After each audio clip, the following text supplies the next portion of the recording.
We're gathered in my grandmother's basement at dawn.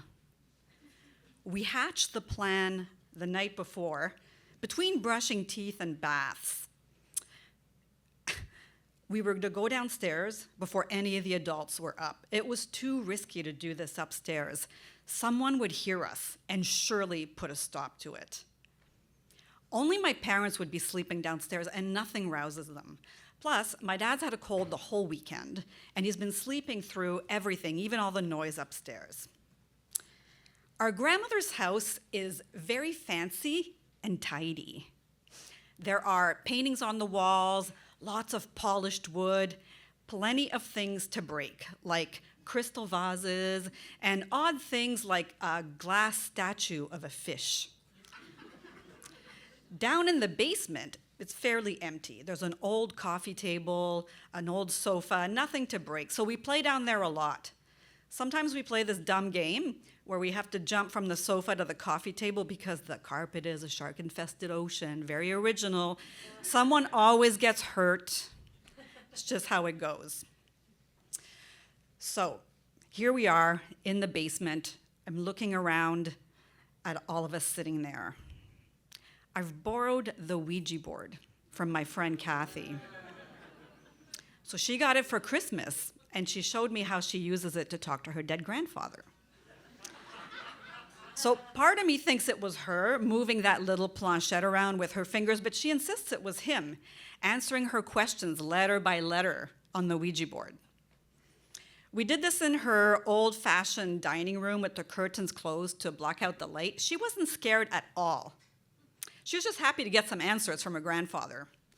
I had goosebumps the entire time.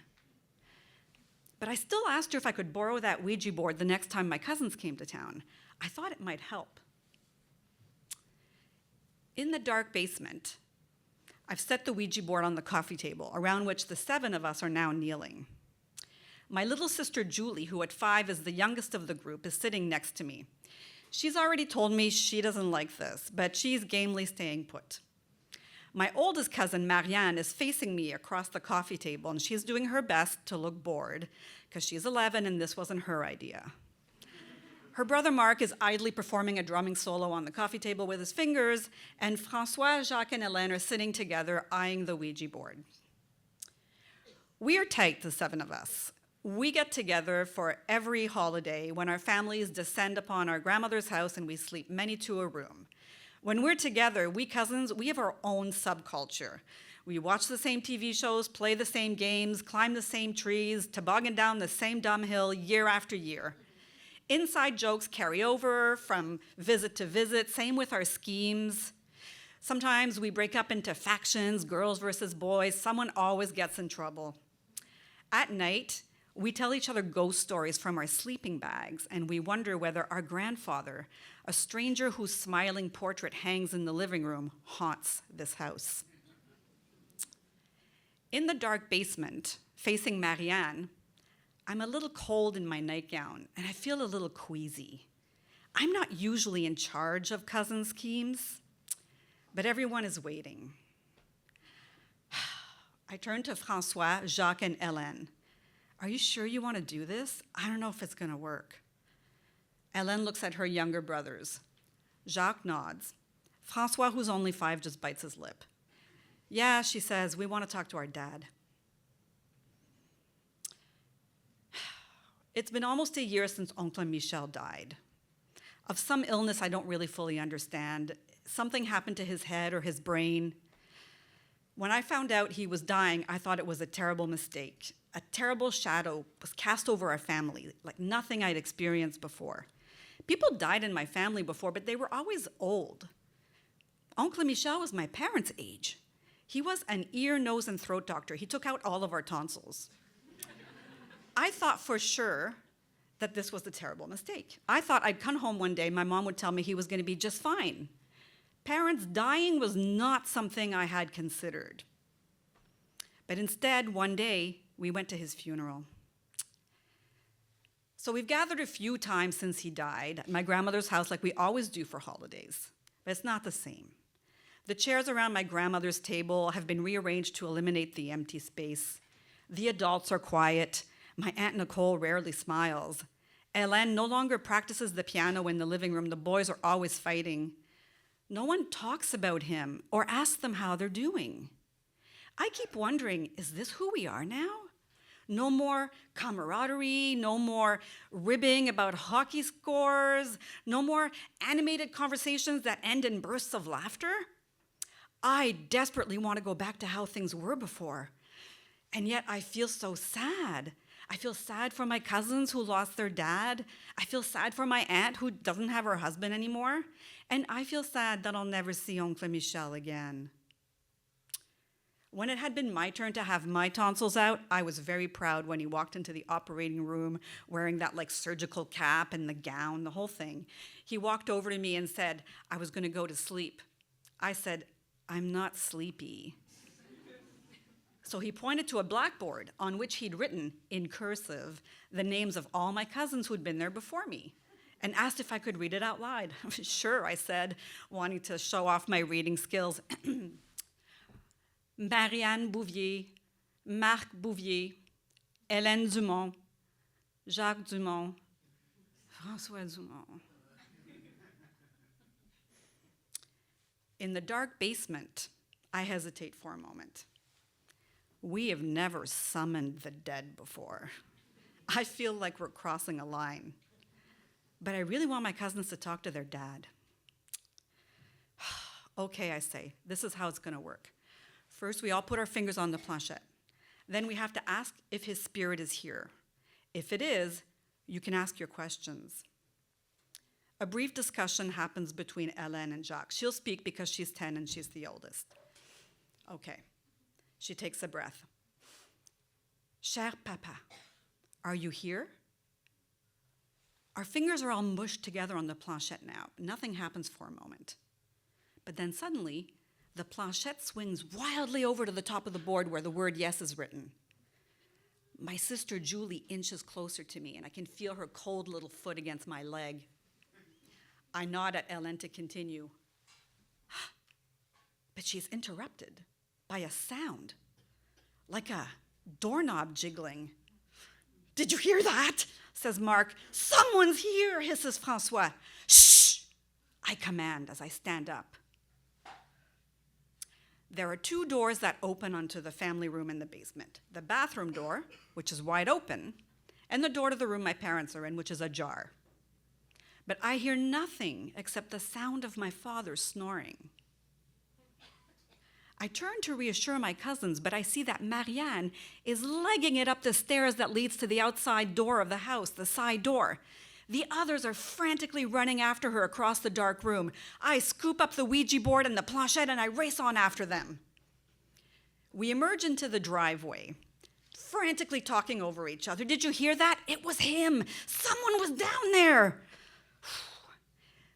When we calm down, we realize it's a little cold because it's September and we're in our pajamas and nightgowns, and some of us are in bare feet.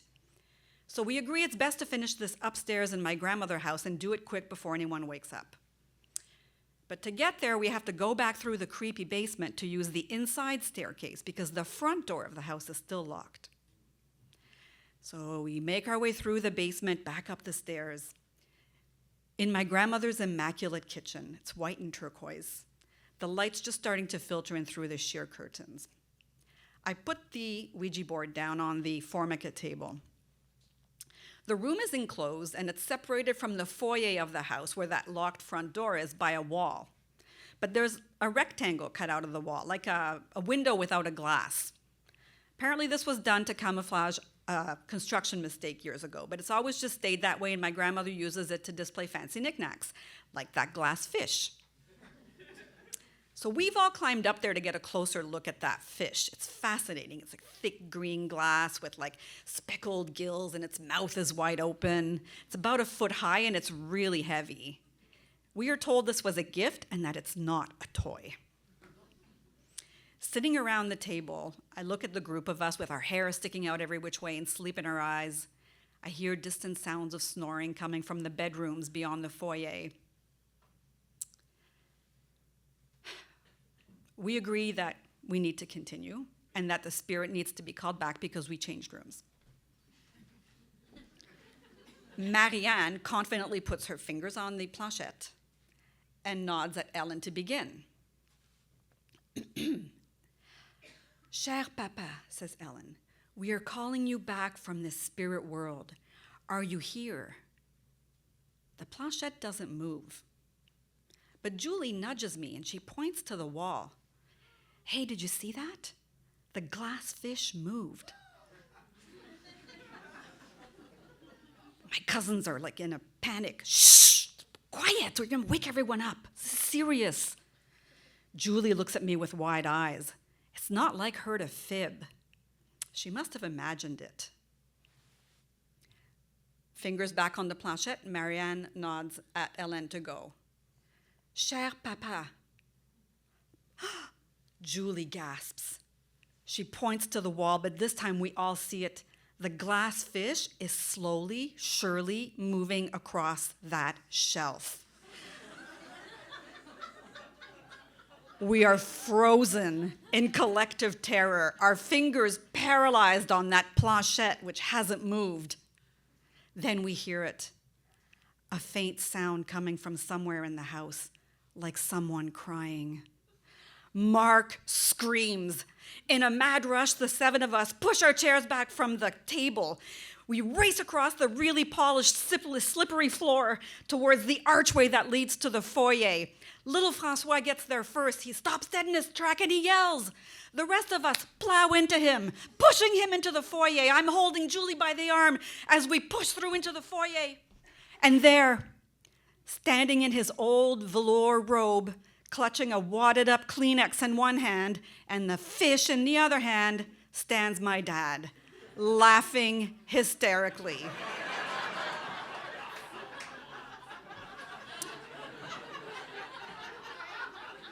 Within moments, adults are pouring into the foyer, wrapping robes around themselves, asking, what is all the commotion about? We are bewildered as my dad explains what we've been up to. I got up to take an aspirin and I heard them all coming down the stairs, he's saying. He recounts how he spooked us in the basement and then hid upstairs after we all bolted out the door.